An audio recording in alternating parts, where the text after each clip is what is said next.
Bonsoir à toutes et tous, je m'appelle Eduardo Meneses et je me retrouve en ce moment même à Quito en Équateur où vient de se dérouler l'élection présidentielle. L'Équateur a élu comme nouveau président à Daniel Noboa. Pendant cette courte vidéo, je vais essayer de faire une rapide analyse de ces résultats, tant des chiffres comme des implications économiques, politiques et sociales que cela peut avoir pour le pays. Tout d'abord, commençons par rappeler qui étaient les candidats à cette élection. Nous avons d'un côté Luisa González et son colistier Andrés Arauz qui représentaient à la Révolution citoyenne l'option progressiste du mouvement de Rafael Correa. Et d'un autre côté, nous avions l'oligarchie, clairement représentée par Daniel Noboa, qui est le membre d'une des familles les plus riches du pays, qui fait partie du secteur de l'exportation de bananes et du secteur de la finance, puisqu'ils sont aussi propriétaires d'une des plus grandes banques du pays.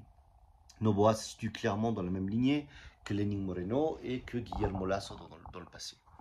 Noboa a obtenu 52% de voix face à 48% de voix de Luisa González.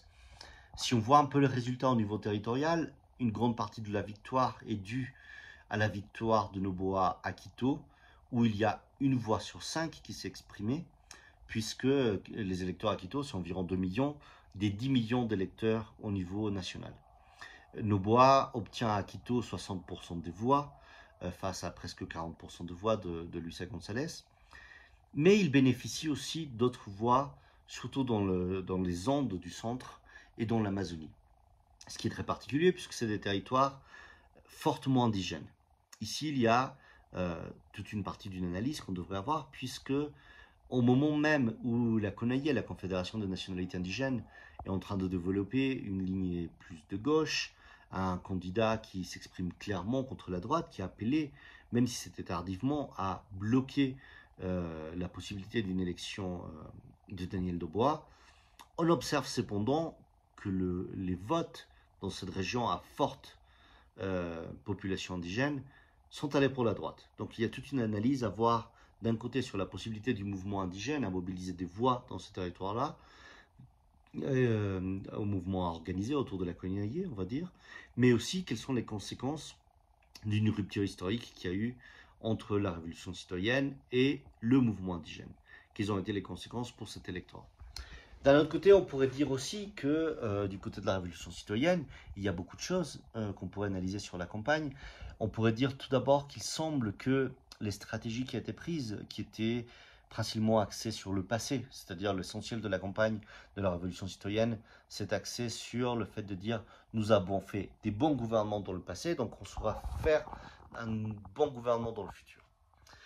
Ce regard vers le passé ne semble pas avoir réussi à toucher les plus jeunes dans le pays, puisque beaucoup parmi eux n'ont pas vécu le gouvernement de la Révolution citoyenne.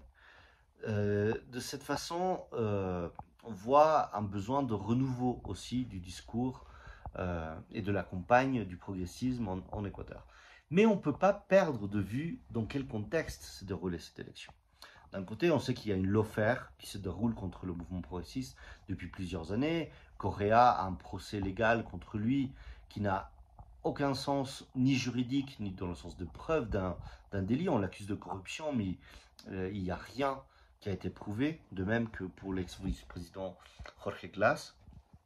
Mais cette aura de corruption qui a été construite par les partis d'opposition et surtout par les grands médias équatoriens a été très stratégique pour essayer de lier et de salir la campagne de la Révolution citoyenne dans un moment où le narcotrafic fleurit dans tout le pays. Ainsi, on a vu toute une campagne où on a essayé de lier la Révolution citoyenne à, soi-disant, certains liens avec le narcotrafic. Même s'il n'y a aucune preuve de ça, on sait que ces campagnes sales ont un très grand effet dans la population.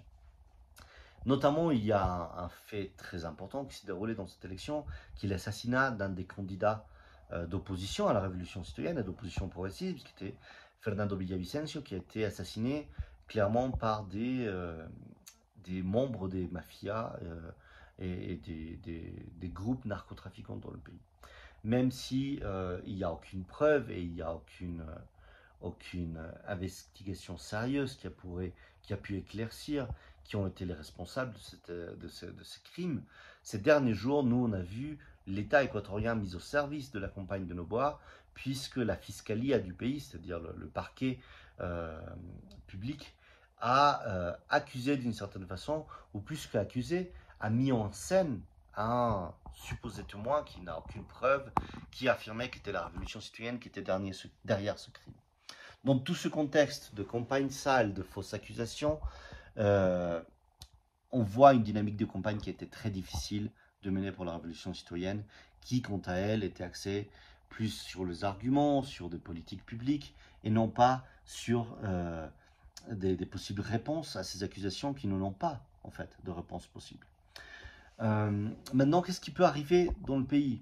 Dans le pays, d'un côté, politiquement, la révolution citoyenne est mise dans une deuxième défaite de suite dans l'élection présidentielle. Donc, il y a une nécessité qui est en train de s'exprimer de comment reformuler un horizon politique, reformuler un mouvement qui ne soit plus trop dans la défensive, mais qui aille dans l'offensive face aux attaques néolibérales.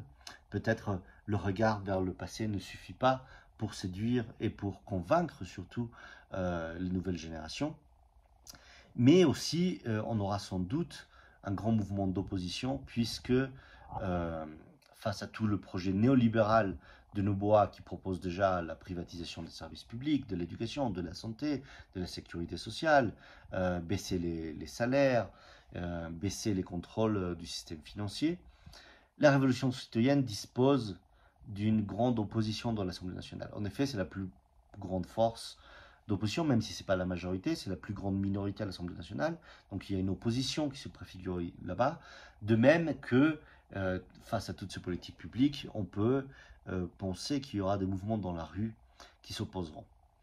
Cependant, il faut se rappeler que le mandat de Daniel Noboa ne va durer qu'une année et demie, puisque nous sommes dans des élections anticipées qui ont été appelées par l'ex-président Lasso. Et donc, cette dynamique d'opposition et de tension politique va être cruciale pour ce qui viendra dans une année et demie pour les nouvelles élections. C'est très difficile de savoir ce qui va se passer, mais vous pouvez compter sur nous pour continuer à partager nos analyses, à partager les chiffres, à partager un peu notre lecture des événements ici. Et on espère vous revoir très vite sur cette chaîne. Et on espère que ça vous aura servi, au moins pour comprendre rapidement, dans un premier rapport, ce qui se passe en Équateur.